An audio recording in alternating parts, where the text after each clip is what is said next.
Olá, sejam bem-vindos estudantes e estudantes para mais uma aula do nosso canal Professor Vitor Sanches, Biologia entre outras coisas. Hoje a gente vai tratar de um assunto um tanto quanto complexo, por isso a gente vai ter uma aula bastante longa, então tenham paciência porque é muita coisa para falar para um sistema só. Vocês já devem ter ouvido falar sobre o nosso sistema endócrino. Alguém de vocês já precisou ir no endocrinologista? Sim, o sistema endócrino é o sistema das nossas glândulas, né? Trata das glândulas endócrinas, as que produzem hormônios, beleza?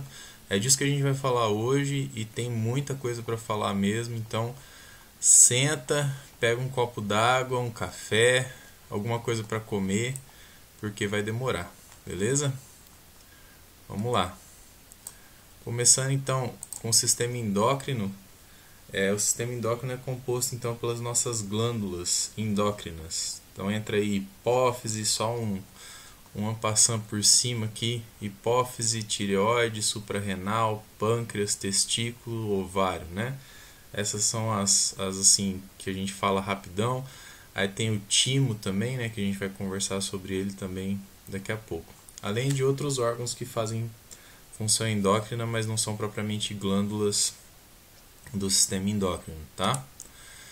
Como sempre, vamos começar aí com duas questõezinhas do Enem, né? A primeira do Enem de 2017, os distúrbios por insuficiência de iodo, né? Essa questão vai falar sobre problemas com insuficiência de iodo e o que isso pode causar no corpo humano, né?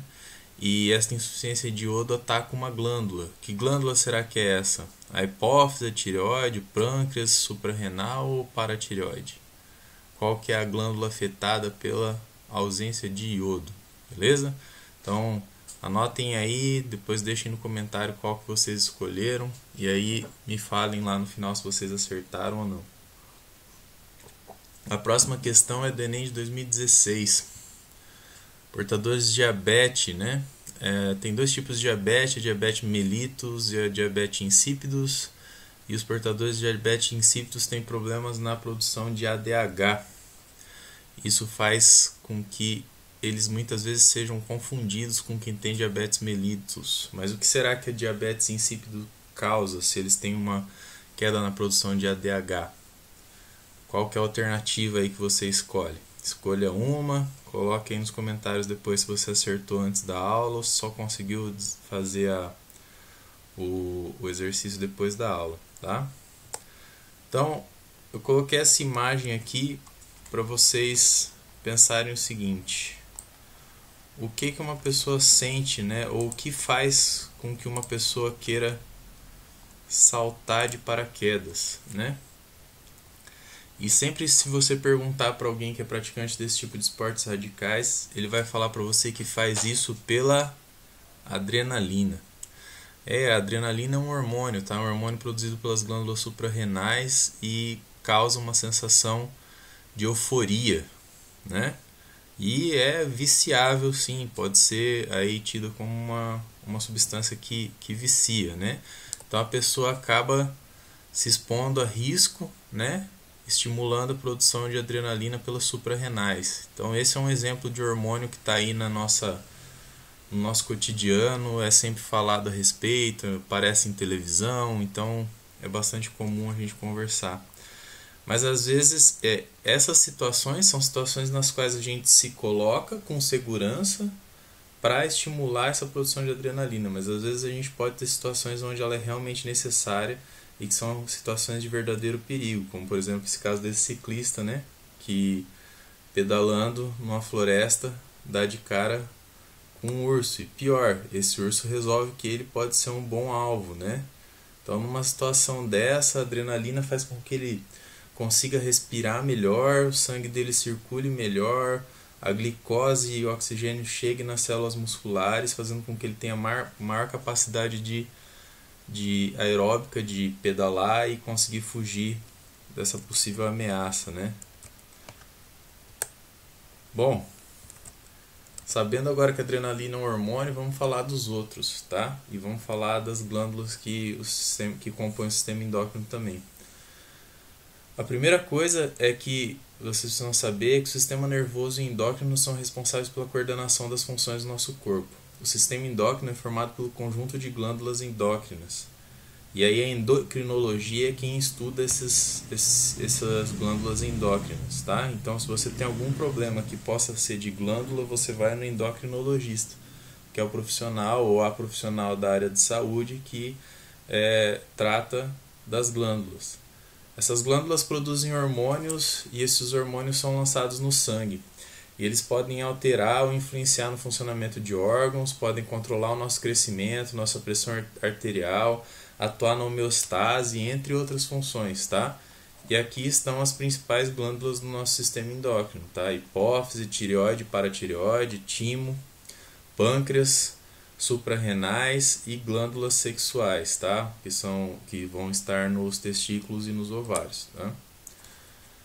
Existem dois tipos principais de hormônios: os lipossolúveis, são solúveis em lipídios, como esteroides, e aí um exemplo, esteroides, né? Como aí um exemplo, os hormônios da tireoide, que é uma glândula que fica na nossa traqueia, né? Aderida ao que chamam de pomo de Adão. E os hidrossolúveis, que são solúveis em água, são os hormônios proteicos, como por exemplo a adrenalina, que é produzida nas suprarrenais, são essas glândulas que ficam sobre os nossos rins. Vários órgãos podem fazer os papéis de glândulas, como o intestino, o coração, o fígado, rins, estômagos, tá? Em determinadas etapas da nossa vida e da nossa fisiologia, eles vão funcionar como glândulas. Mas eles não são glândulas propriamente ditas, e a gente vai falar hoje das glândulas propriamente ditas, tá? Os hormônios são mensageiros químicos que atuam em um tecido-alvo, e eles ligam-se aos receptores hormonais, geralmente na membrana das células. Eles são específicos e agem somente nas células que têm receptores para eles, tá? Após o encaixe, desencadeiam várias reações químicas e podem se ligar dentro das células. Eles podem estimular, por exemplo, a produção de um determinado RNA mensageiro que aumenta a produção de uma proteína. E essa proteína vai ser importante para aquela função que ele está desenvolvendo. E eles sempre agem em pequenas quantidades. Então, isso é um problema de quando a gente fala de problemas hormonais, é que a quantidade de hormônio no nosso sangue é muito pequena, tá? A quantidade que ele precisa para funcionar é pequena. Então, desenvolver drogas que tenham essas quantidades pequenas e bem precisas é muito difícil, tá?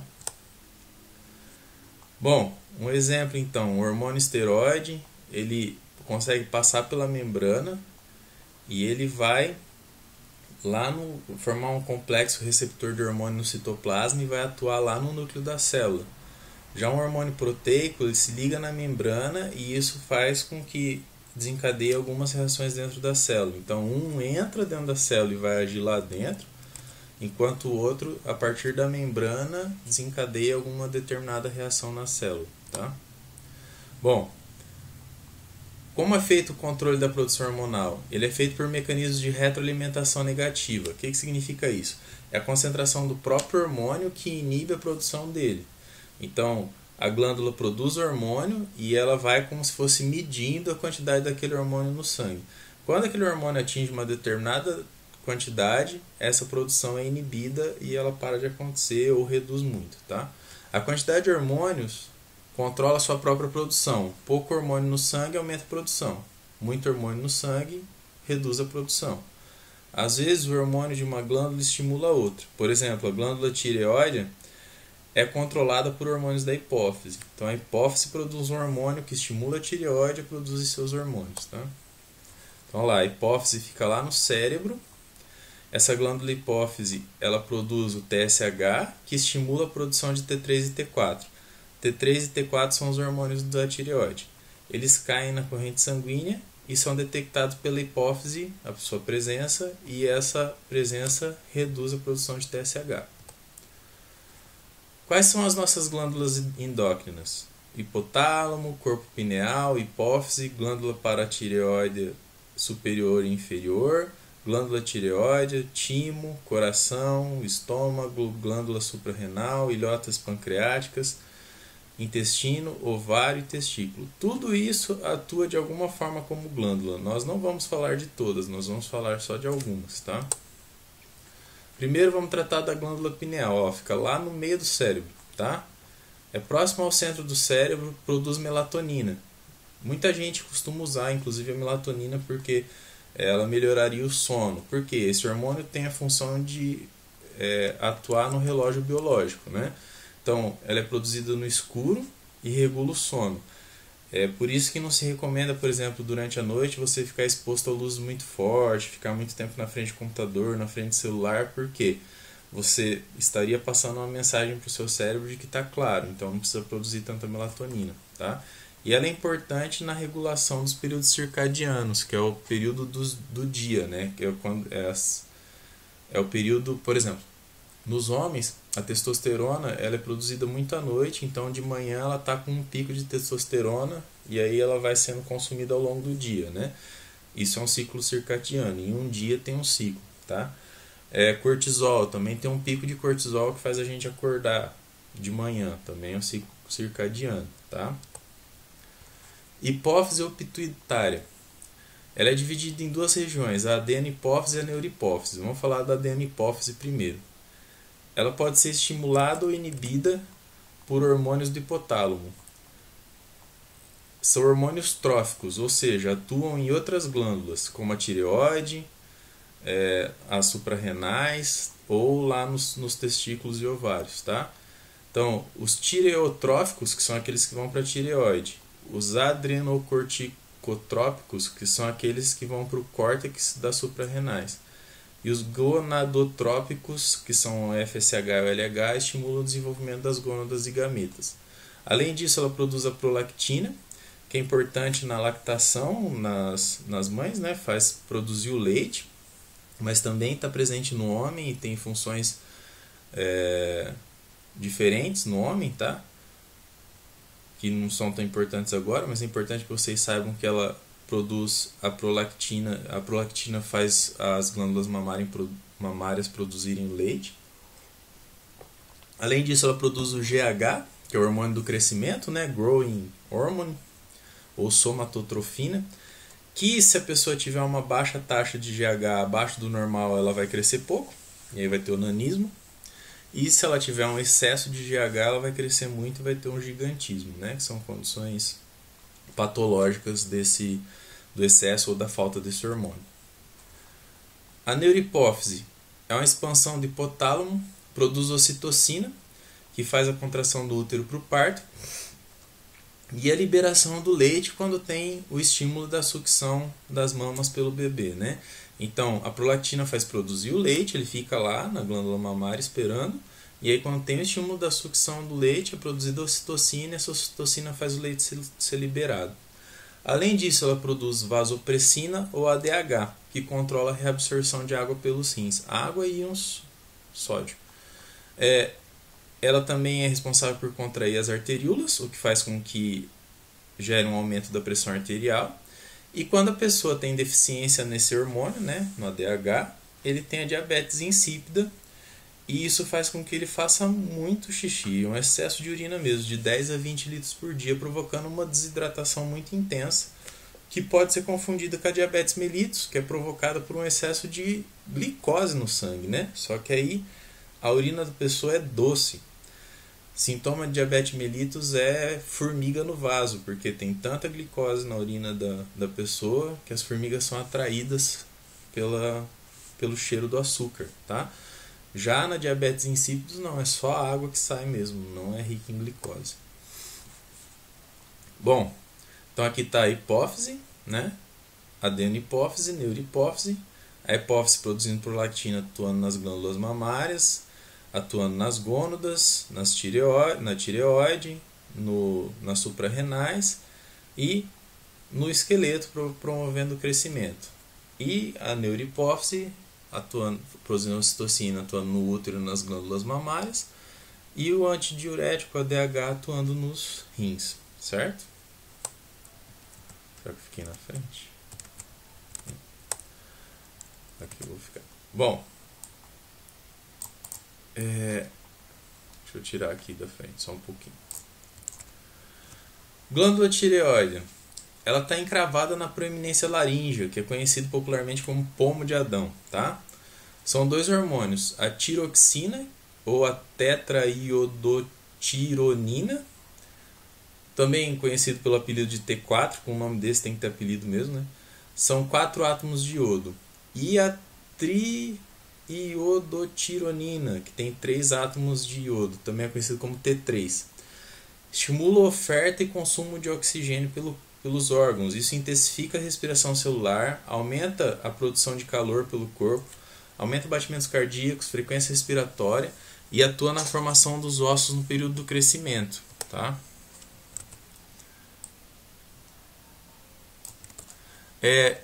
Quando eu tenho hipertiroidismo, que é um excesso de produção desses hormônios, acontece uma grande perda de peso, batimentos cardíacos acelerados, aumento excessivo de temperatura, sudorese, tremores, nervosismo, fraqueza, exoftalmia, que é esse olho esbugalhado, tá, arregalado, e bócio, que é o inchaço da região da tireoide. Tá? Então tudo isso são sintomas de que tem alguma coisa errada com a tireoide, que ela está agindo demais, está produzindo muito T3 e T4.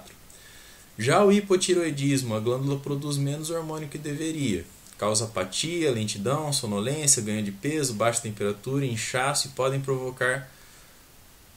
ser provocado pela falta de iodo. Isso faz com que as indústrias de sal sejam obrigadas a colocar iodo no sal. Você pode ver se vocês forem comprar sal um dia.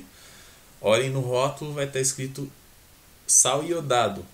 Por quê? Isso garante que a gente tenha a quantidade de iodo que a gente precisa para a nossa tireoide funcionar corretamente. Tá? O hipotireoidismo causa ainda sintomas como cabelo seco, irritabilidade, cansaço e pele seca e áspera. Tá? E a tireoide acaba diminuindo de tamanho. Então, o oposto, né? Hipotireoidismo e hipertireoidismo, os sintomas que aparecem aí: cabelo seco, irritabilidade, cansaço, pele áspera no caso de hipotireoidismo, perda de peso, olhos salientes, suores e pescoço inchado no caso do hipertireoidismo. Ainda há uma coisa chamada de bócio endêmico ou carencial, que é o aumento da tireoide devido à falta de iodo. Se ocorrer durante a gestação ou na infância da criança, isso pode provocar deficiência mental e uma síndrome, tá? Que é um conjunto de sintomas que é provocado por essa ausência dos hormônios da tireoide. E esse problema é diagnosticado com o teste do pezinho, que toda criança tem que fazer no segundo dia de nasceu, que identifica uma série de doenças, entre elas o bócio na fase gestacional ou de infância. Pode provocar inclusive deficiência mental, tá? Então, a tireoide, ela produz a calcitonina, que faz com que o cálcio saia do sangue e seja absorvido pelos ossos. E a paratireoide, que a gente vai tratar agora, produz o paratormônio, que retira o cálcio dos ossos e leva para o sangue, tá? Então, olha lá, glândulas paratireoides, elas ficam como se fosse na tireoide, mas em pontos específicos, tá? E ficam atrás da glândula, produzem o paratormônio e controlam a taxa de cálcio no sangue. Eu sempre fico com dificuldade de saber onde está o quadradinho aqui. Se cai essa quantidade de cálcio no sangue, ela retira esse cálcio dos ossos e aumenta ainda a absorção de cálcio no intestino e nos rins. Se tiver muito, isso pode enfraquecer nossos ossos, tá? Mas se tiver pouco e não tiver cálcio suficiente na nossa corrente sanguínea, isso pode causar tetania, que é a contração involuntária dos músculos, e o que pode levar inclusive à morte, porque pode causar contração de músculos da traqueia, do tórax, impedindo que a pessoa respire. Pâncreas. O pâncreas, ele tem regiões chamadas de ilhotas de Langerhans, estão retratadas aqui, compostas por células beta e células alfa. Então, células beta são responsáveis pela produção de insulina e células alfa pela produção de glucagon. Como que funciona essa dinâmica? A célula beta produz insulina, isso faz com que a glicose seja retirada do sangue e colocada para dentro do fígado. E o fígado armazena essa insulina no formato de a glicose no formato de glicogênio. Se a gente tem uma baixa taxa de glicose no sangue, o pâncreas produz o glucagon e o glucagon quebra o glicogênio e joga a glicose de volta para a nossa corrente sanguínea. É assim que funcionam esses dois hormônios, tá? Então a insulina facilita a entrada nas células da glicose que está no sangue, tá? Tem um erro de digitação aqui na insulina, glicose que está no sangue. Músculos, fígado e tecido adiposo, a glicose entra também. E a glicose é consumida dentro das células pela respiração. Diminui o nível de glicose no sangue. Promove a síntese de glicogênio no fígado e facilita a absorção de aminoácidos e estimula a produção de proteínas. Ela inibe a formação de lipídios e proteínas a transformação de lipídios e proteínas em glicogênio e inibe a transformação de glicogênio em glicose no fígado, certo? Então, ela está retirando a glicose do sangue, guardando, levando para as células, para essas células usarem essa glicose, tá? E o que sobra, fazendo armazenamento nas células adiposas. Então, a insulina. Eu consumo um alimento rico em carboidratos, em açúcar. O meu organismo transforma esse carboidrato em glicose. O pâncreas, então, produz a insulina para as células do corpo receberem a glicose. As células recebem glicose e são nutridas.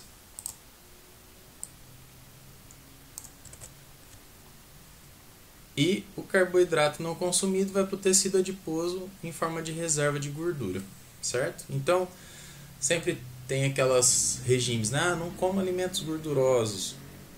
O alimento gorduroso, ele não vai ser responsável por você engordar de forma geral, tá? O que engorda mesmo é o excesso de carboidrato, porque esse excesso de carboidrato, ele vai ser transformado em gordura pelo seu corpo, tá? O alimento gorduroso pode ter outros problemas, mas a questão de engordar não é a principal, tá? Glucagon é o efeito antagonista da insulina. Ele aumenta o nível de glicose no sangue e o fígado quebra o glicogênio em glicose. Olha lá, o fígado quebra o glicogênio em glicose por causa da ação do glucagon, ok? O que acontece quando a insulina não funciona? A glicose se acumula no sangue. Ela pode não funcionar porque ela parou de ser produzida, por algum motivo, as células de Langerhans lá, as ilhotas de Langerhans morreram, alguma coisa assim. Ou porque você está consumindo muita glicose, a insulina não dá conta de absorver. Ou porque seu corpo gerou uma resistência à insulina. O hormônio é muito comum isso acontecer. Se você começa a tomar um hormônio e ele fica em excesso no seu sangue, as células geram uma resistência a ele. Então, por isso que não se recomenda nunca o uso de suplementação de hormônios sem acompanhamento médico, né? Bom, a glicose se acumula no sangue e isso gera diabetes mellitus. A diabetes mellitus, a glicose sai na urina e leva muita água junto, por isso a pessoa sente muita sede, sente muita fome e ainda assim emagrece muito, sente cansaço e urina muito, tá? Pode provocar perda de visão, feridas na pele, problemas cardíacos e renais, gerando uma acidose grande no organismo que pode levar a coma e esse coma pode levar à morte, tá? Então é uma doença grave que precisa ser diagnosticada, você tem que se prestar atenção nos sintomas para diagnosticar e fazer o tratamento correto, tá? Glândulas suprarrenais, também chamadas de adrenais, ficam sobre os rins. São divididas em córtex e medula. Então, olha lá, suprarrenais sobre o rim, córtex, essa região externa da periferia, e medula, essa região interna. O córtex produz os corticoides. Para produzir os corticoides, ela usa colesterol. Entre esses corticoides estão a aldosterona, que aumenta a reabsorção de íons sódios pelo rim, e regula a perda de sais e água e aumenta a pressão sanguínea, principalmente em casos de estresse. E o cortisol, que faz o fígado lançar glicose no sangue e converter os lipídios e proteínas em glicose, e é importante na nossa etapa de jejum e também em situação de estresse. Esses dois hormônios, quando a pessoa está com algum problema que não consegue identificar a origem, muitos problemas geram no nosso corpo são gerados por causa do estresse, né? O estresse é o mal do século, o pessoal fala. E uma das formas de diagnosticar se a pessoa está exposta a um excesso de estresse é a dosagem desses hormônios, porque eles estão presentes em altas taxas em quem está estressado. Tá? Os corticóides são capazes de combater a inflamação, por isso a gente tem remédios que são feitos anti-inflamatórios que são feitos à base de corticóides, como a corticosterona e a cortisona. Tá? Além disso, ela produz um hormônio parecido com a testosterona, não é especificamente a testosterona que é produzida pelo testículo, tá? Mas é um hormônio que seria uma pré-testosterona. Ele inicia a mudança no corpo da puberdade, né? Gerando os primeiros caracteres sexuais e vai fazer o início do desenvolvimento das gônadas, né? Para que elas passem a produzir a testosterona. Bom, se eu tiver uma deficiência nesses hormônios do córtex da adrenal, a gente vai ter uma doença de Addison, com vários problemas, vários sintomas, como hiperpigmentação da pele, baixa pressão sanguínea, fraqueza, perda de peso, náusea, diarreia, vômito, constipação, dor abdominal, pode desenvolver vitiligo, febre, tá? Vários problemas por causa da falta desses hormônios do córtex. Já o excesso pode causar a doença de Cushing, que é caracterizada por um inchaço da face, né, que o pessoal chama de moon face, né, que é a face de lua, causa osteoporose, corcova, né, na região dorsal, facilidade de contusões e esquimoses, várias manchas roxas, estrias vermelhas, acúmulo de gordura no abdômen e no tronco, braços e pernas finos e má cicatrização de feridas, né? Vários problemas também pelo excesso dos corticoides, beleza? Aqui eu pus algumas fotos porque eu achei que essa figurinha aqui não tinha ficado muito boa para os sintomas, e aí tem algumas fotos desses sintomas, tá? Aqui, por exemplo. Então, olha lá, essa hiperpigmentação da gengiva, essas manchas escuras, vitiligo, são sintomas da síndrome de Addison, que é provocado pela diminuição, né, ou pela falta da produção dos hormônios do córtex da suprarrenal. Seguindo, então, vamos para a medula da suprarrenal. Na medula da suprarrenal são produzidas a adrenalina, né, ou epinefrina, e a noradrenalina ou norepinefrina. Então, aqui é a medula da suprarrenal. Essa região é o córtex e essa região é a medula, ok? Em condições normais, elas são produzidas em pequenas quantidades e regulam a pressão sanguínea. Mas em condições de perigo, elas são liberadas em grande quantidade e vão gerar o comportamento de lutar ou fugir. Isso aumenta a glicose e o oxigênio disponível, aumenta a capacidade dos músculos, a capacidade cardiorrespiratória, e ali a pessoa ou o animal toma uma decisão: fight or flight, né? Luta ou foge, beleza? Bom, como que isso funciona? Ao ver uma situação de perigo, o corpo se prepara para reagir. É a adrenalina que prepara o organismo para fugir ou atacar e a noradrenalina que gera o ímpeto de ação. Os hormônios são produzidos nas glândulas suprarrenais e entram na corrente sanguínea. Passado o risco, o corpo volta rapidamente ao estado normal. Quais são os efeitos dessa adrenalina? Pupila dilatada para aumentar a percepção visual, músculos tensionados ficam prontos para uma ação de emergência, a respiração se torna mais profunda e mais rápida, que aumenta a captação de oxigênio, o coração dispara e a gente tem a transpiração para manter o corpo frio mesmo com todo esse excesso de atividade, certo? Outra glândula endócrina, o timo. O timo ele é um órgão do sistema imune e produz anticorpos, tá? Ele produz um hormônio que é a timosina, que promove a multiplicação dos linfócitos T e células de defesa. O linfócito T é a primeira barreira de defesa que o nosso corpo tem, tá? E aí faz um pouco de sentido o que acontece com ele. Ele fica aqui assim no externo e ao longo da vida ele vai reduzindo de tamanho conforme a pessoa vai crescendo e amadurecendo, até que ele se atrofia. Por quê? Quando que a gente não tem anticorpo, a gente precisa fazer um monte de anticorpo? É quando a gente é bebê, né? Criança. Depois, ao longo do desenvolvimento, a gente vai criando uma biblioteca de anticorpos do nosso corpo e o timo vai ficando com a função reduzida, até que ele para de atuar e ele passa suas funções para outros órgãos, tá? E ele perde essa ação, esse hormônio timosina, então ele deixa de ser uma glândula, tá? Gônadas. Gônada, testículo e ovário, certo? Lança hormônios no sangue. Os testículos fazem testosterona, que geram as características sexuais secundárias e são estimulados pelo FSH e o LH, ó lá, que estão liberados aonde? Da hipófise, certo? Adenihipófise.